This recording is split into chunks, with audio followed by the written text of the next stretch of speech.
Mymensingh city কর্পোরেশনের 18 কোটি টাকার উন্নয়ন প্রকল্প নিয়ে উঠেছে গুরুতর প্রশ্ন। 30 একর জমির এই প্রকল্পের সুবিধা পাচ্ছে মাত্র 6টি পরিবার।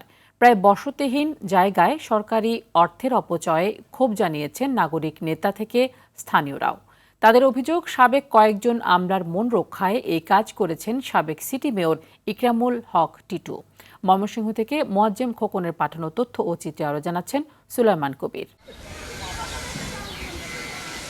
ময়মনসিংহে 1996 সালে বাংলাদেশ রেলওয়ের প্রায় 30 একর জমি নিলামে ক্রয় করেন সরকারি আমলা ও শিক্ষকদের সমন্বয়ে গঠিত 3টি সমবায় সমিতির সদস্যরা। সেই জমিতে এখন চলছে উন্নয়নের মহোৎসব। প্রায় 18 কোটি টাকা ব্যয়ে নির্মাণ করা হয়েছে রাস্তা, ফুটপাত, ড্রেনেজ ও স্ট্রিট লাইট।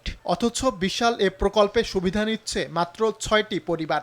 অভিযোগ উঠেছে, জনস্বার্থ বিবেচনা না করে সরকারি অর্থ অপচয় করেছেন ময়মনসিংহ সিটি কর্পোরেশনের সাবেক মেয়র ইকরামুল হক টিটু, যেখানে হাউজিং ব্যবসা চালাচ্ছেন প্লট মালিকরা। এতে স্থানীয়দের পাশাপাশি ক্ষুব্ধ সচেতন নাগরিক সমাজ। কোনো মানুষজন নাই, জনবসতি নাই, কিন্তু সেইখানে রাস্তাঘাট করা হয়েছে, ড্রেনেজ করা হয়েছে, লাইটিং করা হয়েছে। যে জায়গায় উপকার ভোগী নাই সে জায়গায় 18-20 কোটি টাকা এখানে খরচ করা হয়েছে। বিভিন্ন সিন্ডিকেটকে ভাঙার জন্যই তো আসলে প্রশাসন কাজ করে, এবং প্রশাসন যখন সিন্ডিকেটের অধীন হয়ে যায় তখন সমস্যাটা এইরকম চেহারা নিয়ে দাঁড়ায়। সিটি কর্পোরেশনের পাশাপাশি অনিয়মের কথা স্বীকার করেছেন জমির মালিক, সাবেক আমলা ও শিক্ষকরাও। জড়িত আমি তো বললাম না, তারা কাজ চলতেছে, আমার বলছে একটা তারাই আছে সার্ভে।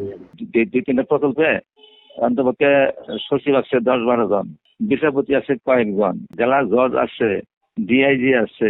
উন্নয়ন সরাসরি হওয়া উচিত। বৈষম্য কেউ চাইনি আমরা, না বৈষম্য কেউ চাইনি আমরা। তবে এ বিষয়ে ক্যামেরার সামনে কথা বলতে রাজি হননি প্রকল্পে তদারকির দায়িত্বে থাকা সিটি কর্পোরেশনের নির্বাহী প্রকৌশলী মামুনুর রশিদ। প্রকল্পে যার নামেও রয়েছে একটি প্লট।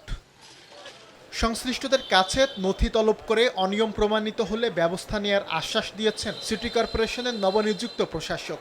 আমি ফাইলটা তলব করব, খোঁজ খবর নিব, যদি অনিয়ম বা অন্যায় কিছু হয়ে থাকে সেটার জন্য আমি ব্যবস্থা নিব।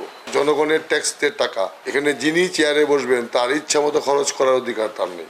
সঠিক তদন্তের মাধ্যমে উন্নয়ন বৈষম্যের সঙ্গে জড়িতদের যথাযথ শাস্তি নিশ্চিত করবে প্রশাসন, এমনটাই প্রত্যাশা সংশ্লিষ্টদের। সুলাইমান কবির, RTV।